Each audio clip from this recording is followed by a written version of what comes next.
ಈಗ ತಾನೇ ಅಮಾನತಾಗಿರುವಂತ ಶಾಸಕ ಸಿ ಕೆ ರಾಮಮೂರ್ತಿ ಅವರು ಇದ್ದಾರೆ, ಅವ್ರನ್ನ ಮಾತನಾಡಿಸ್ತಾ ಹೋಗ್ತೀನಿ. ಸರ್, ಹನಿ ಟ್ರ್ಯಾಪ್ ವಿಚಾರವಾಗಿ ತಾವು ಸದನದೊಳಗೆ ಪ್ರತಿಭಟನೆ ಮಾಡಿದ್ರಿ, ಅದರ ಸ್ಪೀಕರ್ ಪೀಠಕ್ಕೆ ಅಗೌರವ ತೋರಿದ್ರಿ ಅನ್ನುವಂಥ ಕಾರಣವನ್ನು ಇಟ್ಕೊಂಡು ಈಗ ನಿಮ್ಮನ್ನ ಅಮಾನತ್ ಮಾಡಿರುವಂಥದ್ದು. ನಿಮ್ಮ ಜೊತೆ 18 ಜನ ಮಾಡಿದ್ದಾರೆ. ಇವತ್ತು ಒಬ್ಬ ಜವಾಬ್ದಾರಿಯುತ ಮಂತ್ರಿ, ಹಿರಿಯ ಮಂತ್ರಿಗಳು ಪ್ರಸ್ತಾಪನೆ ಮಾಡಿದಾಗ ಇಡೀ ಸದನಕ್ಕೆ ಬೆಲೆ ಕೊಟ್ಟು ಒಂದು ಆಯೋಗವನ್ನು ಮಾಡಿ ನಿವೃತ್ತ ನ್ಯಾಯಾಧೀಶರದು ಒಂದು ಕಮಿಟಿ ಮಾಡಬೇಕಾಗಿತ್ತು. ಇದ್ರ ಬಗ್ಗೆ ಸತ್ಯಾಸತ್ಯವನ್ನು ತಿಳ್ಕೊಳ್ಳೋಕೆ ಮಾಡಬೇಕಾಗಿತ್ತು. ಇವರು ಒಂದೇ ಅಲ್ಲ, ಸುಮಾರು IAS IPS ಕೇಂದ್ರದವರು ಸೇರಿದು 34 ಜನದ್ದು ಹನಿ ಟ್ಯಾಪ್ ಇದೆ ಅಂತ ಅವ್ರು ಹೇಳಿದ ಮೇಲೆ ಇಷ್ಟು ಸೀರಿಯಸ್ ಆಗಿರೋ ಕೇಸ್ಗೆ ಮಾನ್ಯ ಮುಖ್ಯಮಂತ್ರಿಗಳು, ಗೃಹ ಮಂತ್ರಿಗಳು, ಮಾನ್ಯ ಸ್ಪೀಕರ್ ಅವರು ಅಗೌರವ ತೋಡಿದ್ದು ಅವರು, ನಾವಲ್ಲ. ನಾವು ಮನವಿಯನ್ನು ಮಾಡ್ಕೊಂಡ್ವಿ.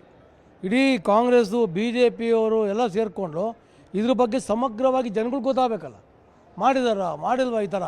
ಇದ್ರ ಬಗ್ಗೆ ಸತ್ಯತೆಯನ್ನು ತಿಳಿಕೊಳ್ಳೋಕ್ಕೆ ಕಮಿಟಿ ಮಾಡಿ ಅಂತ ಹೇಳಿದ್ವಿ. ಅವ್ರು ಹೇಳ್ತಿರುವಂಥ ತನಿಖೆ ಮಾಡೋದಾಗ ಭರವಸೆಯನ್ನು CM ಕೊಟ್ಟಿದ್ರು, ಗೃಹ ಸಚಿವರು ಕೊಟ್ಟಿದ್ರು. ಇಷ್ಟರ ಮೇಲೂ ಕೂಡ BJP ಶಾಸಕರು ಅತಿರೇಕದ ವರ್ತನೆ ತೋರಿದ್ರು, ಪೇಪರನ್ನು ತೆಗೆದು ಸ್ಪೀಕರ್ ಅವರ ಮೇಲೆ, ಪೀಠದ ಮೇಲೆ ಎಸೆದ್ರು ಅಂತ ಹೇಳ್ತಿದ್ದಾರೆ. ನೋಡಿ, ಹಿಂದೆ ಕಾಂಗ್ರೆಸ್ ಸರ್ಕಾರ ಇರಬೇಕಾದ್ರೆ ಜಮೀರ್ ಅವರು, ಇದೇ ಸ್ಪೀಕರ್ ಅವರು ಸಸ್ಪೆಂಡ್ ಆಗಿಲ್ವಾ?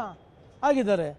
ಎಲ್ಲಿ ನಮ್ಮ ಮನಸ್ಸಿಗೆ ನೋವಾಗುತ್ತೆ, ಎಲ್ಲಿ ಅವ್ರ ಅಗೌರವವನ್ನು ತೋರ್ತಾರೆ, ಅದ್ರ ಬಗ್ಗೆ ಅರ್ಧ ಹಾಕ್ಬಿಟ್ಟು ಧಿಕ್ಕಾರವನ್ನು ಮಾಡಬೇಕಾಗಿದ್ದು ಪ್ರತಿಪಕ್ಷಗಳ ಕರ್ತವ್ಯ.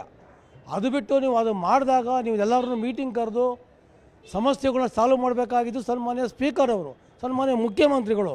ಇದು ಬಿಟ್ಟು ನೀವು ನ್ಯಾಯ ಕೇಳಕ್ಕೆ ಹೋದಾಗ ಕಳ್ಳನ್ನು ಇಟ್ಕೊಳ್ಳಿ ಅಂತ ನ್ಯಾಯ ಕೇಳಕ್ಕೆ ಹೋದಾಗ ನೀವು ಕಂಪ್ಲೇಂಟ್ ಕೊಟ್ಟಿರೋ ಮೇಲೆ ಒಳಗಡೆ ಹಾಕಿದ್ರೆ ಅಕ್ಷಮ್ಯ ಅಪರಾಧ. ಇದ್ರ ಬಗ್ಗೆ BJP ನಿರಂತರ ಹೋರಾಟ ಮಾಡ್ತೀವಿ. ರಾಜ್ಯಪಾಲರು ಕೂಡ ನಮ್ಮ ಮನವಿಯನ್ನು ನಾವು ಕೊಡಕ್ಕೆ ಹೋಗ್ತಾ ಇದ್ದೀವಿ. ನಾವು ಹನಿ ಟ್ರ್ಯಾಪ್ನ ಹಿಂದಿರುವಂಥ ಪ್ರಭಾವಿಯ ಹೆಸರು ಆಚೆ ಬರುತ್ತೆ ಅನ್ನೋಂಥ ಕಾರಣಕ್ಕಾಗಿ ಈ ರೀತಿ ಮಾಡ್ತಾ ಇದ್ದಾರಾ? 100%. ಯಾಕೆ ಅಂತಂದರೆ ನಾವು ತಿಳ್ಕೊಬೇಕಲ್ಲ ಯಾರು ಹನಿ ಟ್ರಾಪ್ ಇದ್ದಾರೆ ಅಂತ. ಯಾರಿದ್ದಾರೆ?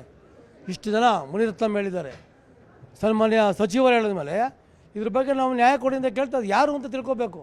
ಅದಕ್ಕೆ ಒಂದು ಕಮಿಟಿ ಮಾಡಿ ಅಂತ ಹೇಳ್ತಾ ಇದ್ದೀವಿ. ಈ ವಿಚಾರವಾಗಿ ರಾಜ್ಯಪಾಲರಿಗೆ ಏನಾದರೂ ದೂರು ಕೊಡ್ತೀರಾ? ಹೇಗೆ? ರಾಜಭವನ ಚಲೋ ಮಾಡ್ತಾ ಇದ್ದೀವಿ, ರಾಜ್ಯಪಾಲರಿಗೆ ಕೊಡ್ತೀವಿ, ಸನ್ಮಾನ್ಯ ರಾಷ್ಟ್ರಪತಿಯವರು ಕೂಡ ನಾವು ಕೊಡ್ತೀವಿ. ಇದಿಷ್ಟು ಅಮಾನತಾಗಿರುವಂಥ ಶಾಸಕ ಸಿ ಕೆ ರಾಮಮೂರ್ತಿ ಅವರ ಮಾತು. ಕ್ಯಾಮ್ರಾ ಪರ್ಸನ್ ಶಿವಪ್ಪ ಜೊತೆ ಕಾರ್ತಿಕ್, ನ್ಯೂಸ್ 18 ಬೆಂಗಳೂರು. ಈಗ ತಾನೇ ಅಮಾನತಾಗಿರುವಂಥ ಶಾಸಕ ಸಿ ಕೆ ರಾಮಮೂರ್ತಿ ಅವರು ಇದ್ದಾರೆ, ಅವ್ರನ್ನ ಮಾತನಾಡಿಸ್ತಾ ಹೋಗ್ತೀನಿ. ಸರ್, ಹನಿ ಟ್ರ್ಯಾಪ್ ವಿಚಾರವಾಗಿ ತಾವು ಸದನದೊಳಗೆ ಪ್ರತಿಭಟನೆ ಮಾಡಿದ್ರಿ, ಅದರ ಸ್ಪೀಕರ್ ಪೀಠಕ್ಕೆ ಅಗೌರವ ತೋರಿದ್ರಿ ಅನ್ನುವಂಥ ಕಾರಣವನ್ನು ಇಟ್ಕೊಂಡು ಈಗ ನಿಮ್ಮನ್ನ ಅಮಾನತ್ ಮಾಡಿರುವಂಥದ್ದು. ನಿಮ್ಮ ಜೊತೆ 18 ಜನ ಮಾಡಿದ್ದಾರೆ. ಇವತ್ತು ಒಬ್ಬ ಜವಾಬ್ದಾರಿಯುತ ಮಂತ್ರಿ, ಹಿರಿಯ ಮಂತ್ರಿಗಳು ಪ್ರಸ್ತಾಪನೆ ಮಾಡಿದಾಗ ಇಡೀ ಸದನಕ್ಕೆ ಬೆಲೆ ಕೊಟ್ಟು ಒಂದು ಆಯೋಗವನ್ನು ಮಾಡಿ ನಿವೃತ್ತ ನ್ಯಾಯಾಧೀಶರದು ಒಂದು ಕಮಿಟಿ ಮಾಡಬೇಕಾಗಿತ್ತು. ಇದ್ರ ಬಗ್ಗೆ ಸತ್ಯಾಸತ್ಯವನ್ನು ತಿಳ್ಕೊಳ್ಳೋಕೆ ಮಾಡಬೇಕಾಗಿತ್ತು.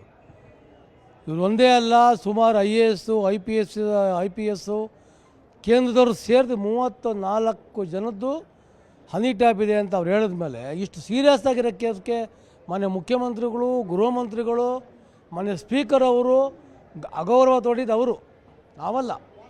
ನಾವು ಮನವಿಯನ್ನು ಮಾಡ್ಕೊಂಡ್ವಿ. ಇಡೀ ಕಾಂಗ್ರೆಸ್ಸು BJP ಅವರು ಎಲ್ಲ ಸೇರಿಕೊಂಡು ಇದ್ರ ಬಗ್ಗೆ ಸಮಗ್ರವಾಗಿ ಜನಗಳು ಗೊತ್ತಾಗಬೇಕಲ್ಲ, ಮಾಡಿಲ್ವಾ ಈ ಥರ. ಇದ್ರ ಬಗ್ಗೆ ಸತ್ಯತೆಯನ್ನು ತಿಳಿಕೊಳ್ಳೋಕ್ಕೆ ಕಮಿಟಿ ಮಾಡಿ ಅಂತ ಹೇಳಿದ್ವಿ. ಅವ್ರು ಹೇಳ್ತಿರುವಂಥ ತನಿಖೆ ಮಾಡೋದಾಗ ಭರವಸೆಯನ್ನು CM ಕೊಟ್ಟಿದ್ರು, ಗೃಹ ಸಚಿವರು ಕೊಟ್ಟಿದ್ರು. ಇಷ್ಟರ ಮೇಲೂ ಕೂಡ BJP ಶಾಸಕರು ಅತಿರೇಕದ ವರ್ತನೆ ತೋರಿದ್ರು, ಪೇಪರನ್ನು ತೆಗೆದು ಸ್ಪೀಕರ್ ಅವರ ಮೇಲೆ, ಪೀಠದ ಮೇಲೆ ಎಸೆದ್ರು ಅಂತ ಹೇಳ್ತಿದ್ದಾರೆ. ನೋಡಿ, ಹಿಂದೆ ಕಾಂಗ್ರೆಸ್ ಸರ್ಕಾರ ಇರಬೇಕಾದ್ರೆ ಜಮೀರ್ ಅವರು, ಇದೇ ಸ್ಪೀಕರ್ ಅವರು ಸಸ್ಪೆಂಡ್ ಆಗಿಲ್ವಾ? ಆಗಿದ್ದಾರೆ.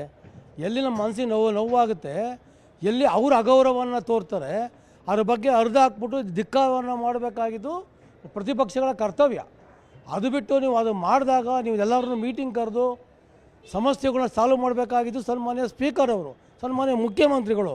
ಇದು ಬಿಟ್ಟು ನೀವು ನ್ಯಾಯ ಕೇಳಕ್ಕೆ ಹೋದಾಗ ಕಳ್ಳನ್ನು ಇಟ್ಕೊಳ್ಳಿ ಅಂತ ನ್ಯಾಯ ಕೇಳಕ್ಕೆ ಹೋದಾಗ ನೀವು ಕಂಪ್ಲೇಂಟ್ ಕೊಟ್ಟಿರೋ ಮೇಲೆ ಒಳಗಡೆ ಹಾಕಿದ್ರೆ ಅಕ್ಷಮ್ಯ ಅಪರಾಧ. ಇದ್ರ ಬಗ್ಗೆ BJP ನಿರಂತರ ಹೋರಾಟ ಮಾಡ್ತೀವಿ. ರಾಜ್ಯಪಾಲರು ಕೂಡ ನಮ್ಮ ಮನವಿಯನ್ನು ನಾವು ಕೊಡಕ್ಕೆ ಹೋಗ್ತಾ ಇದ್ದೀವಿ. ನಾವು ಹನಿ ಟ್ರ್ಯಾಪ್ನ ಹಿಂದಿರುವಂಥ ಪ್ರಭಾವಿಯ ಹೆಸರು ಆಚೆ ಬರುತ್ತೆ ಅನ್ನೋಂಥ ಕಾರಣಕ್ಕಾಗಿ ಈ ರೀತಿ ಮಾಡ್ತಾ ಇದ್ದಾರಾ? 100%. ಯಾಕೆ ಅಂತಂದರೆ ನಾವು ತಿಳ್ಕೊಬೇಕಲ್ಲ ಯಾರು ಹನಿ ಟ್ರಾಪ್ ಇದ್ದಾರೆ ಅಂತ. ಯಾರಿದ್ದಾರೆ? ಇಷ್ಟು ಜನ ಮುನಿರತ್ನಂ ಹೇಳಿದ್ದಾರೆ, ಸನ್ಮಾನ್ಯ ಸಚಿವರು ಹೇಳಿದ ಮೇಲೆ ಇದ್ರ ಬಗ್ಗೆ ನಾವು ನ್ಯಾಯ ಕೊಡಿ ಅಂತ ಕೇಳ್ತಾ ಇದ್ದೀವಿ. ಯಾರು ಅಂತ ತಿಳ್ಕೊಬೇಕು. ಅದಕ್ಕೆ ಒಂದು ಕಮಿಟಿ ಮಾಡಿ ಅಂತ ಹೇಳ್ತಾ ಇದ್ದೀವಿ. ಈ ವಿಚಾರವಾಗಿ ರಾಜ್ಯಪಾಲರಿಗೆ ಏನಾದರೂ ದೂರು ಕೊಡ್ತೀರಾ? ಹೇಗೆ? ರಾಜಭವನ ಚಲೋ ಮಾಡ್ತಾ ಇದ್ದೀವಿ, ರಾಜ್ಯಪಾಲರಿಗೆ ಕೊಡ್ತೀವಿ, ಸನ್ಮಾನ್ಯ ರಾಷ್ಟ್ರಪತಿಯವರು ಕೂಡ ನಾವು ಕೊಡ್ತೀವಿ. ಇದಿಷ್ಟು ಅಮಾನತಾಗಿರುವಂಥ ಶಾಸಕ ಸಿ ಕೆ ರಾಮಮೂರ್ತಿ ಅವರ ಮಾತು. ಕ್ಯಾಮ್ರಾ ಪರ್ಸನ್ ಶಿವಪ್ಪ ಜೊತೆ ಕಾರ್ತಿಕ್, ನ್ಯೂಸ್ 18 ಬೆಂಗಳೂರು.